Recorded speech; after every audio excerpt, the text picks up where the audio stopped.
پشتی کو خۆنیشاندانên mezin li piraniya bajarên Îranê çêbû û têda xelkî wê welatî daxwaza azadî û mafê jiyanê kirin, dibêjin îdiya ew nikarin tehemûla rewşa dijwar ya wê welatî bikin, weke zulm û needaletî û birs û sêdare û girtinên berdewam. Xweşandana Îranê bandorên mezin li pişt xwe anîne. Welatiyên wê welatî li Herêma Kurdistanê narazatiya haniya xwenîşandêran bê giring û karîger li qelem didin û piştgiriya xwe jî di vî warî da nîşan didin. ناڕەزایەتیەکان بەشێکی دەگەڕێتەوە بۆ نەبوونی ئازادی سیاسی، نەبوونی ئازادی فەرهەنگی، نەبوونی ئازادی بەیان. ئەمانە بەشێکی لە کێشەکانە کە لە ماوەی ساڵی ڕابردوودا لەسەر ئێران هەیە و بەگشتیش بۆ کوردستانیش بۆ ڕۆژهەڵاتی کوردستانیش تایبەتیە. زیندانیکردنی زیندانە سیاسیەکانە، نەبوونی هیچ مافێکی ئازادی ئەوانە بەشێکی خەمینانە. خەمینان دەتوانێت هۆکارێکی سەرەکی بێ کە ئێستا بۆتە هۆی ئەوەی کە خەڵک زۆر لە جاران زیاتر ناڕزایەتی خۆیان دەربڕن.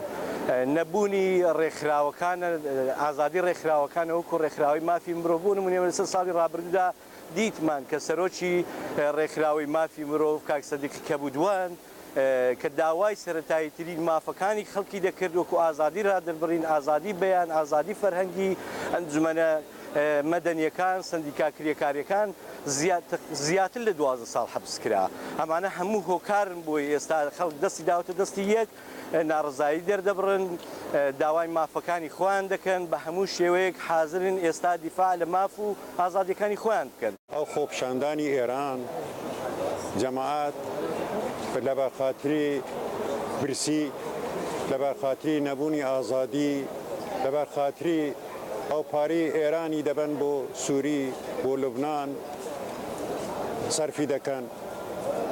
ئێمە هیوادارن ئازادی لە ئێران بێ، خەڵک برسیان نەبێ، ئەو پارەی دەنێرن بۆ شابی خۆیان بنێرن، جەماعەت لە تەرس و لەرزی ژیانیان نییە.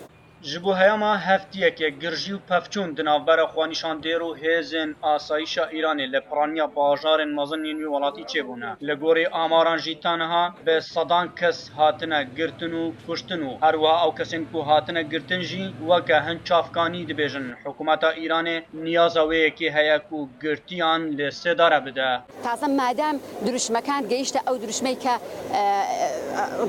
Melik Berxameneyî yanî sinûrekan hemû beziyên بۆیە پێم وایە ئەگەر ئێستاش کە بکرێت درێژەی دەبێ و بێگومان خەڵک ئێستا بەگشتی بڵێم خەڵکی ئێران ینی بۆی دەرکەوت کە بەڕاستی شکۆی شکاوە.